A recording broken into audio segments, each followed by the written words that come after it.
عبادات تو مختلف اللہ تعالیٰ نے مشروع فرمائی ہیں، لیکن ایک چیز، ایک عبادت ایسی ہے کہ جس کی وجہ سے انسان کے درجات بلند ہوتے ہیں اور ہوتے رہتے ہیں، اور اس کی اللہ تعالیٰ نے کوئی قید بھی نہیں لگائی کہ اس کی حد بھی مقرر نہیں فرمائی، بلکہ یہ فرمایا کہ کثرت سے کرو،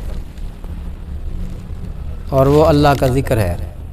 اللہ کا ذکر کثرت سے کرنے کا اللہ تعالیٰ نے حکم دیا ہے۔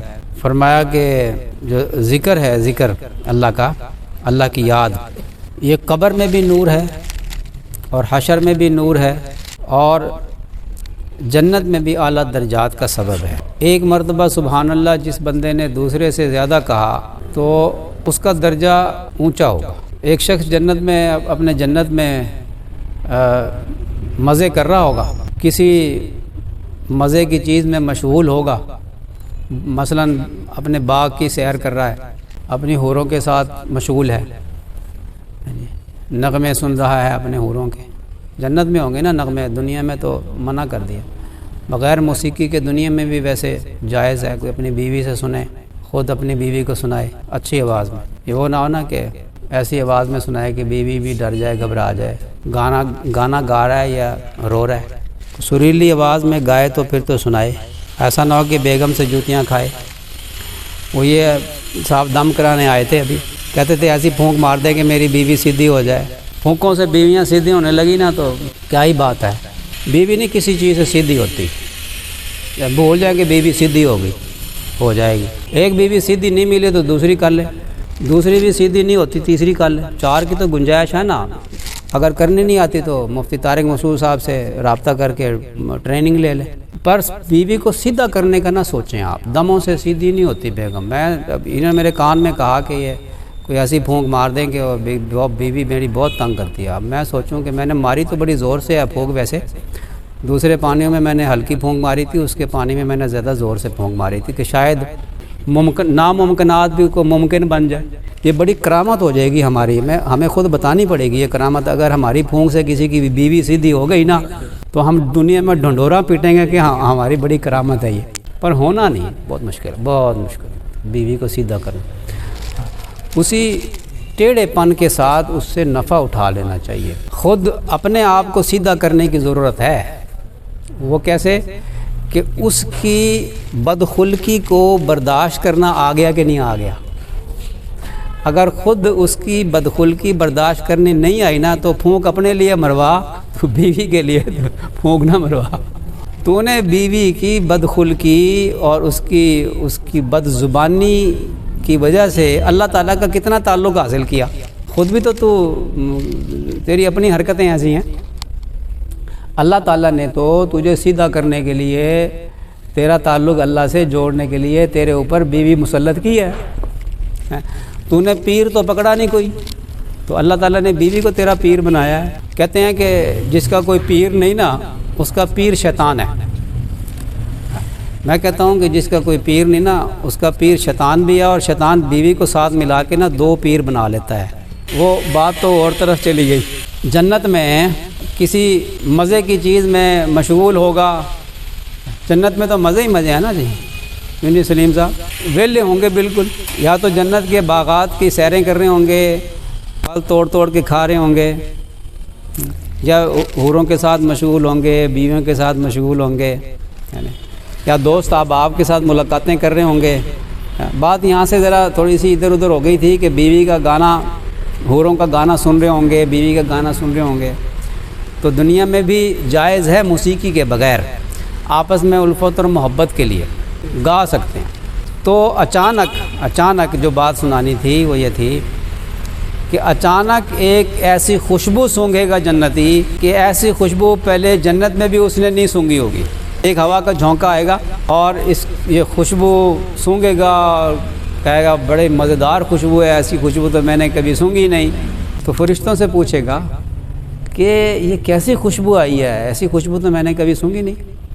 تو اس کو فرشتے یہ بتائیں گے کہ تجھ سے جو اعلیٰ درجے کا جنتی ہے نا وہ لیٹا ہوا ہے اور اس نے کروٹ بدلی ہے، اور اس سے کروٹ بدلنے سے جو ہوا چل رہی تھی وہ ہوا لگ کر اسے وہ ہوا تیری جنت میں پہنچی ہے، یہ اس کی خوشبو ہے۔ تو وہ پوچھے گا کہ اس کو یہ اتنا مقام کیسے ملا؟ تو فرشتے بتائیں گے کہ اس نے دنیا میں تجھ سے ایک مرتبہ سبحان اللہ زیادہ کہا تھا، اس کی وجہ سے یہ مقام ملا۔ اس لیے حدیث میں آتا ہے، جس کا مفہوم ہے کہ جنتی کو جنت میں جانے کے بعد کسی چیز کا قلق و افسوس نہیں ہوگا بجز اس گھڑی کے جو دنیا میں اللہ کی یاد کے بغیر، اللہ کے ذکر کے بغیر گزر گئی ہو، اس کا اس کو قلق ہوگا۔ وہ کہے گا کہ کاش کہ میں نے بھی اللہ کا ذکر اس سے زیادہ کیا ہوتا۔ لیکن یہ جو قلق و افسوس ہوگا نا، یہ دنیا کے قلق و افسوس کی طرح نہیں ہے۔ دنیا کا قلق و افسوس تکلیف کا باعث ہوتا ہے، اس کو کچھ نہ کچھ ٹینشن تو ہوتی ہے نا، وہاں ٹینشن نہیں ہوگی تکلیف میں۔ ایسی ایک اظہار کرے گا اس بات کا کہ کاش کہ میں نے ایسا ذکر کیا ہوتا، اس سے زیادہ ذکر کیا ہوتا۔ تو اللہ کا ذکر یہ جنت کے درجات کی بلندی کا سبب ہے۔ اللہ کا ذکر رزق کو کھینچتا ہے، اللہ کا ذکر برکت کا باعث ہوتا ہے۔ اب آپ سوچیں گے کہ برکت کا باعث ذکر کیا مطلب ہے؟ کہ تسبیحات ہر وقت ایک بندہ کرتا رہے، تیسرے کلمے کی، درود شریف کی، استغفار کی، ہر وقت تو نہیں کر سکتا بندہ۔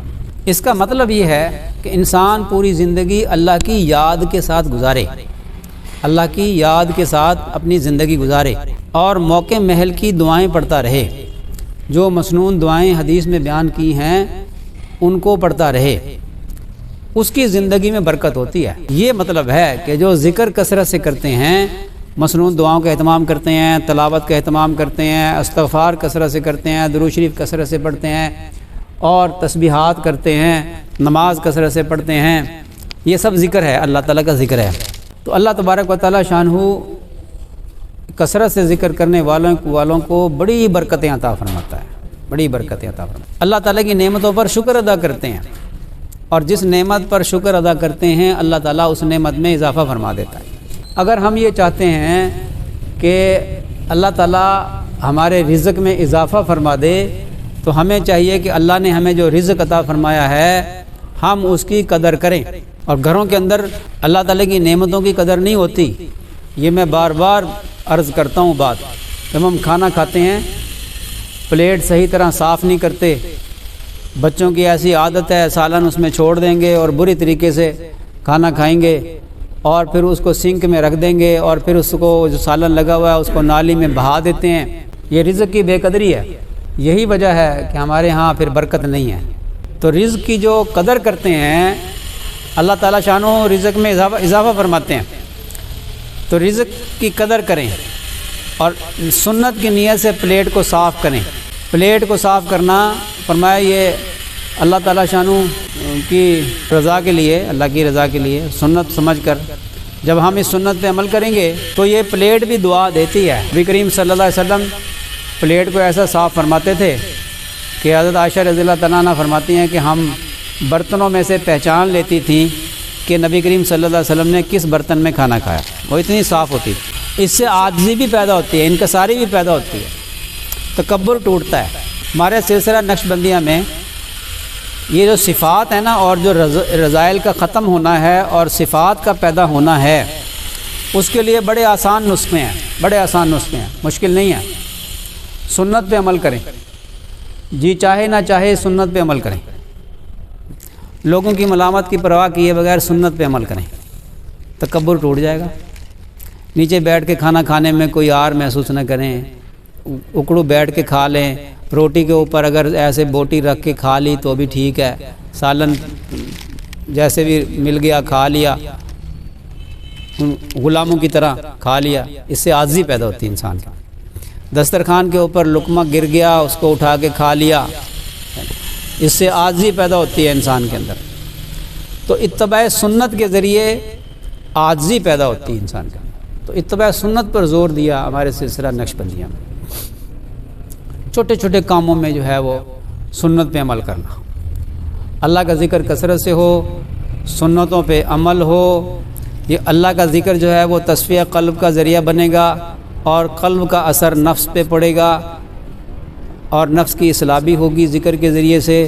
اور یہ جب چھوٹے چھوٹے کاموں میں، ایک ایک بات میں، ایک ایک چیز میں ہم سنت کا لحاظ کریں گے، اس سے بھی ہمارے اندر عاجزی بھی آئے گی، اور اللہ تعالیٰ ہم سے محبت بھی فرمائے گا۔ ذکر کرنے سے ولایت صغریٰ تک پہنچتا ہے انسان، چھوٹی ولایت ملتی ہے، چھوٹی، ویسے اس کا مطلب اتنی بھی چھوٹی نہیں ہے جتنا ہم لفظ چھوٹا بول رہے ہیں، لیکن اتباع سنت سے ولایت کبریٰ ملتی ہے، بڑی ولایت ملتی ہے۔ ذکر سے جو ہے وہ ولایت صغریٰ ملتی ہے۔ عام سمجھنے کے لیے ویسے یہ دو اصطلاحات استعمال ہوتی ہیں نا، وہ اسباق میں ہمارے مشائخ کے ہاں یہ اصطلاحات ہیں، لیکن عام فہم بات میں کر رہا ہوں کہ ذکر کرنے سے ولایت صغریٰ ملتی ہے اور اتباع سنت سے ولایت کبریٰ ملتی ہے۔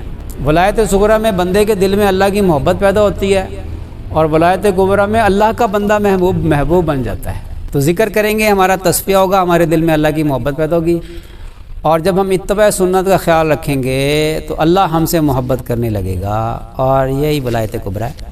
ان دونوں چیزوں کے لیے مشائخ کی رہنمائی کی ضرورت ہوتی ہے، اور ایسا شیخ ہی رہنمائی کر سکتا ہے جو اس راستے پر چلا ہو، وہی رہنمائی کر سکتا ہے۔ تو اپنی زندگی کو کثرت ذکر کے ساتھ مزین کریں ہم، اور اتباع سنت کے ساتھ مزین کریں ہم، بس مزے کے ساتھ مریں گے، مزے کے ساتھ قبر میں رہیں گے، مزے کے ساتھ قیامت کے دن عرش کا سایہ ہوگا، مزے کے ساتھ جنت میں داخل ہو جائیں گے۔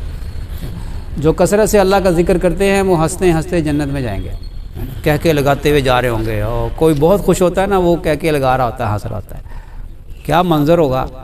جنت کے 8 دروازوں میں سے ایک دروازہ ذاکرین کے لیے مخصوص ہے، اس دروازے سے جب یہ ذاکرین جو ہے نا، اتنے سارے بندے ہوں گے، تو یہ ذاکرین کوئی یہ صوفیاں ہوں گے، یہ کثرت سے ذکر کرتے ہیں نا، تنہائیوں میں بیٹھ کے مراقبے کرتے ہیں، تنہائیوں میں بیٹھے ہیں، لاکھوں کی تعداد میں ذکر لا الہ الا اللہ پڑھتے ہیں، ذکر کرتے ہیں، خوب کثرت سے کرتے ہیں، اٹھتے بیٹھتے چلتے پھرتے خوب کثرت سے ذکر کرتے ہیں۔ یہ معمولی لوگ نہیں ہوں گے، قیامت کے دن اسپیشل ان کے لیے اعلان ہوگا کہ ذکر کرنے والے ادھر آ جائیں، اور پھر اس جنت کے دروازے سے ہنستے ہوئے سارے ہنس رہے ہوں گے، ایک دوسرے کو دیکھ کے خوش ہو رہے ہوں گے۔ دنیا میں تو تکلیفیں اٹھائی تھیں، لیکن اب جو ہے نا ہنستے ہوئے جنت میں داخل ہوں گے۔ سبحان اللہ، کیا شان ہوگی صاحب ان کی ذکر کرنے والوں، ٹھیک ہے۔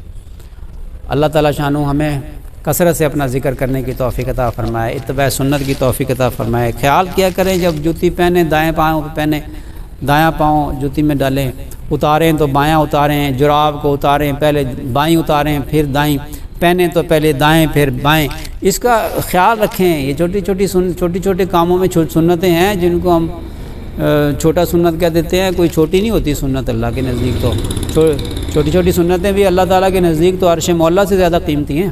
ان چیزوں کا خیال رکھا کریں۔ یہ حلیہ بھی سنت کے مطابق بنائیں، اس کی بڑی اہمیت ہے۔ ابھی میں ایک کلپ سن رہا تھا، وہ صاحب جو بات کر رہے تھے کہ جی لوگ حلیہ تو بنا لیتے ہیں، شلوار قمیض پہن لی، ٹوپی رکھ لی، سر پہ پگڑی رکھ لی، اور جو ہے وہ داڑھی رکھ لی، تو اسی کو کافی سمجھتے ہیں، اور اخلاقیات ان کے اچھے نہیں ہوتے، بولنے کی تمیز نہیں ہوتی، اور ایسا ہوتا ہے ویسے ہوتے ہیں۔ تو ساری باتوں پہ عمل کرنا چاہیے۔ وہ یہ بات کر بھائی، جو حلیہ ہے نا، حلیہ اس کی اللہ تعالیٰ کے نزدیک بڑی قدر ہے۔